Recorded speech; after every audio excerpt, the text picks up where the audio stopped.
Paborito mo rin ba 'to nung bata ka?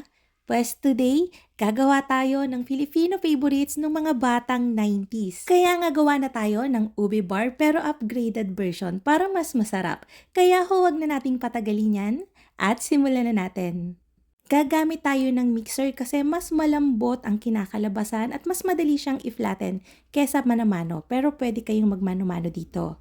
Naglagay ako dyan ng 100 grams ng shortening, 100 grams ng margarine, 450 grams ng light brown sugar, and 10 grams ng salt. Ikikirim lang natin yan gamit yung paddle attachment.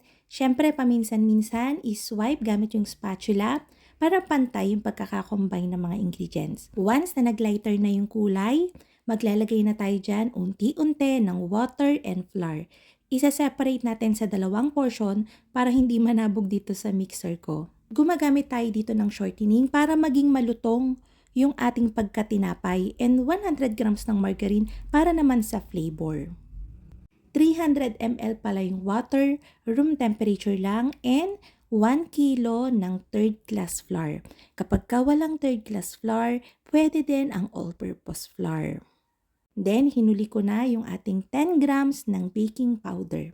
Mix lang natin yan until well combined, and ito na yung ating dough. Meron ako ditong 10 by 14 na rectangular pan. Nilagyan ko na yan ng grease ng shortening, and then ilalagay na natin yung ating dough. Ipa-flatten natin yan ng pantay, para kapag sinalang natin and na-bake na natin siya, pantay din yung mga slices natin. Kung walang shortening and margarine, pwede din naman ang butter.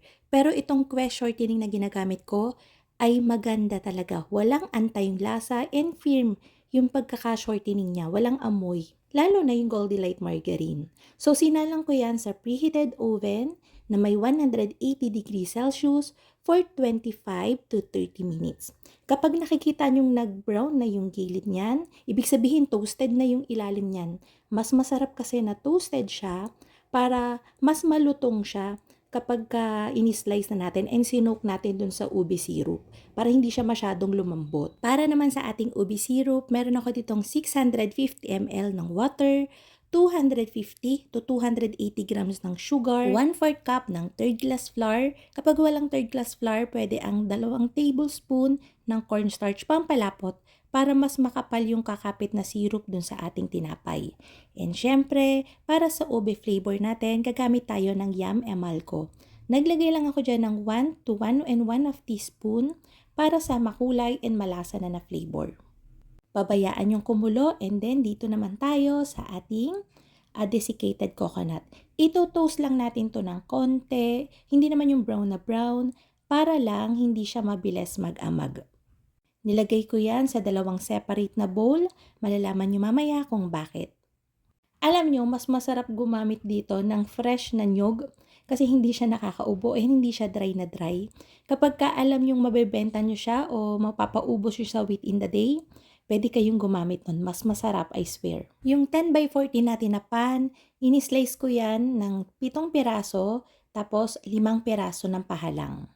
So magkakaroon tayo dyan ng 35 na slices. Pero kayo, kung gusto nyong mas maliit pa, pwede naman.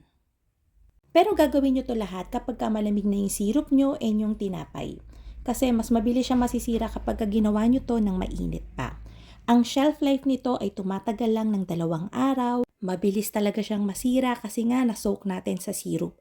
Pero kung tama yung procedure nyo and mai-chill nyo siya, tatagal naman to ng 4 days. Nilubog ko nga lang yan sa syrup and then idadunk naman natin dun sa ating desiccated coconut. Yung isang kamay nyo, gawin yung pang-dunk, yung isa para dun sa desiccated coconut.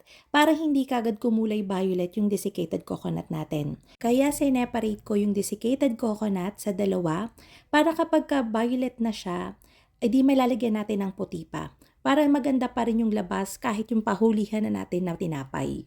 Ito na nga yung ating ube bar. Masarap to, kaya itry nyo. Kaya ayun na nga mga kalutong tinapay. Sana'y nagustuhan niyo yung ating video for today. Magkita-kita tayo muli. Ito pong muli ang lutong tinapay. Bye-bye!